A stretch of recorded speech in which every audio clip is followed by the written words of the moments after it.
What's poppin'? Real ones. Logan Murdoch here. Raja Bell there. Whoa. Man, I hit that on the bench last night at a high school game. The kids were like, what? Bro. What are you doing, coach? Oh, hey, man. Let me live. The best show in the NBA right now is the Cleveland Cavaliers. At this point, they are 33-4. And they are on pace. I know this because I checked Dan Gilbert's Twitter. They are on pace to win 73 games this season. This is a very historic start. And I know we probably talked about this on Real Ones while I wasn't here, but I really don't care. But we're going to talk about the Cleveland Cavaliers. At this point in time, in their respective season, the 2015-16 Warriors were 35-2. The Bulls were 34-3. And my question to you right now, because I watched the game Wednesday, and I watched a little bit of their game last night against Toronto. I thought the last night's game against Toronto weirdly was more impressive. And it's not because I'm anti, but it was because they were down second night of a back-to-back after a big win against the Thunder. You always think adrenaline is going to go down, but then they eke out a win. I think one of the most important things to do throughout a season, especially if you're on a chase like this, is getting more of the wins against Toronto than the games against than the games that you're up for against the Thunder. So I thought that was a little bit more impressive. Darius Garland had 40. My question to you, though, is when you're trying to go approach history, and we've seen this go a couple different ways. We obviously saw the 96 Bulls go for the 72-10, go for the record, and then win a title. You also saw the Warriors in 2016 go for the record and go all out for the record and ran out of gas in the finals. When you're going against history, and I'm putting you on the staff right now with your old guys, with Kobe, with Dan, with everybody in Cleveland, what are you suggesting they do? Do you go for history, or do you say, hey, man, whatever happens, happens? What are you doing right now? It feels like their owner is on the former, but where are you at? Yeah, that's an owner's job, though, right? Like that's, I wouldn't expect an owner to really be on much other than that when you have a chance to make history. I want to go back real quick and just you talked about last night being more impressive. I didn't see the game last night. Like I had to coach a high school game and I was watching the Penn State Notre Dame game, but it would be more impressive, and those are much tougher sometimes W's than the Thunder coming to your place and even though that's a measuring stick game and they're a better team on paper and whatnot, like it's hard on that back to back for every reason you talked about, the emotions, the maybe the missing pieces, what have you. Like that's a much tougher win. Those are the gritty ones. Those are the ones that test your mettle. Anybody can get up for a good team and pop them, but can you bounce back and find a way to gut out a tough one that you probably should have won, but you find yourself down in it? Those are the championship medal testing games. So I would agree with you there. If I was in the building, Logan, I think some of it depends on the makeup of my team. Like you get a really good feel for the people that are in that locker room when you're around them all the time, and how they're wired mentally. But I think I would be less worried about chasing history and more focused on playing our best version of basketball, and continuing to develop in that sense. I think teams that get caught chasing numbers, sometimes get their priorities mixed up. They might get to certain places and because they've hit a benchmark, just let down in a way that stops them from achieving the ultimate goal, which is to win a championship. So, not knowing those guys in the locker room, not having any finger on the pulse of it, I think I would say, hey man, that's great. And if it's a fruit of the labor of trying to play our best basketball, then we'll take that. But the efforts are going to be to play the best version of Cavs basketball and be the best version of ourselves, health-wise, scheme-wise, so on and so forth, rolling into the playoffs. I think the most important part of this, at least this iteration of the team, and I think that we've seen this historically with the other groups that have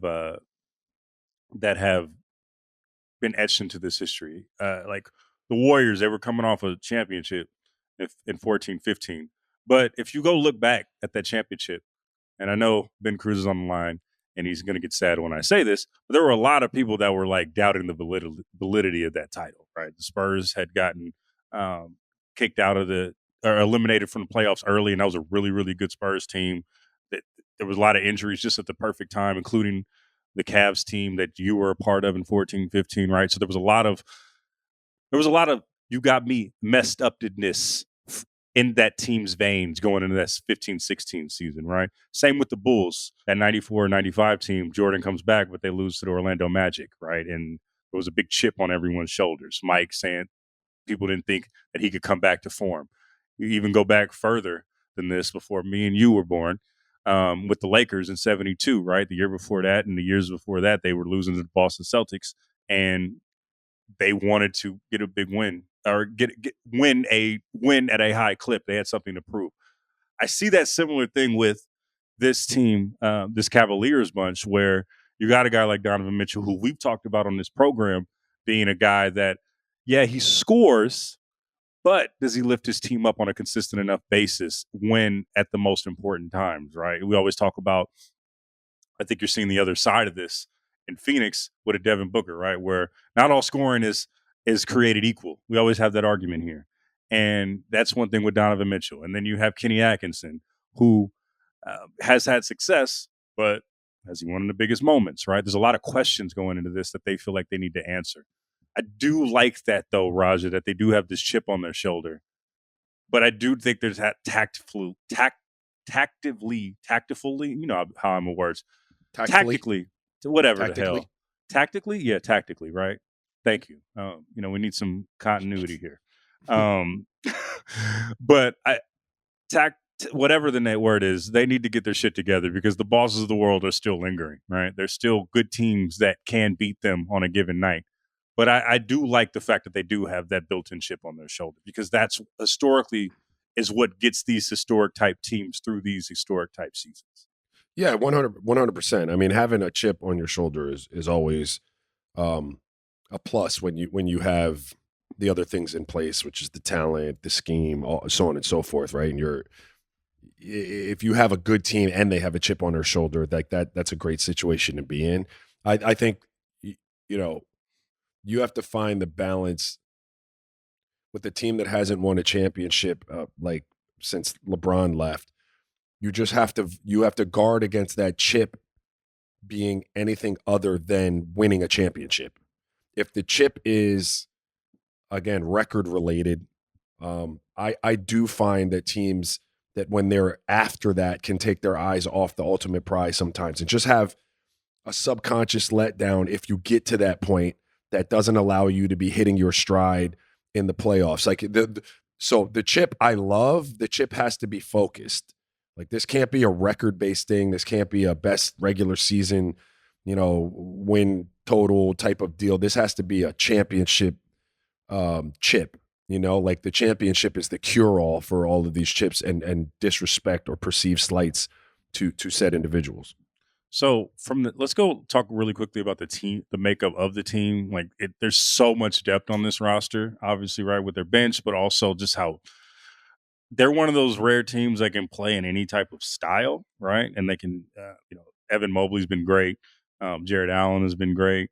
And then you have the two guards in Darius Garland and Donovan Mitchell. What is going to be needed? They do have depth, but that takes you, I would say, it can carry you, but also you still need stars to win a title. How much can their depth carry them, say, through the Darius Garland game where he's missing everything, right, or the dud of a game that's inevitable from Donovan Mitchell, not because he's bad, but that's just what the playoffs. That's what comes with the playoffs. Who do you see like an Evan Mobley game? Do you see a Jared Allen game? Not just like in a support role, but hey, maybe they need to get you a game, as the immortal Kendrick Perkins would say. How do you see that this depth being sustainable come playoff time? I mean, we've seen a difference in this team. We've seen the same team in previous years, but like this is obviously a different setup here.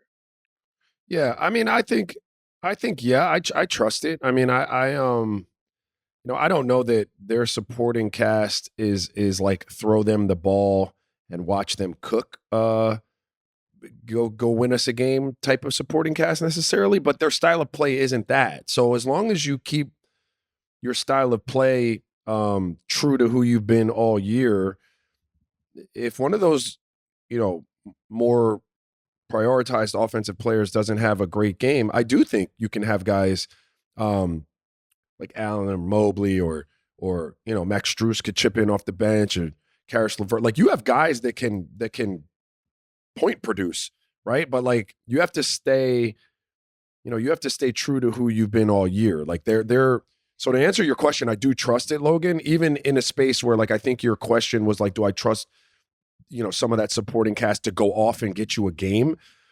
Well, they don't really play that style with those guys. So like, they could point produce their way to helping you get the game. You just got to stay within what you do. You have to play that way, Yeah,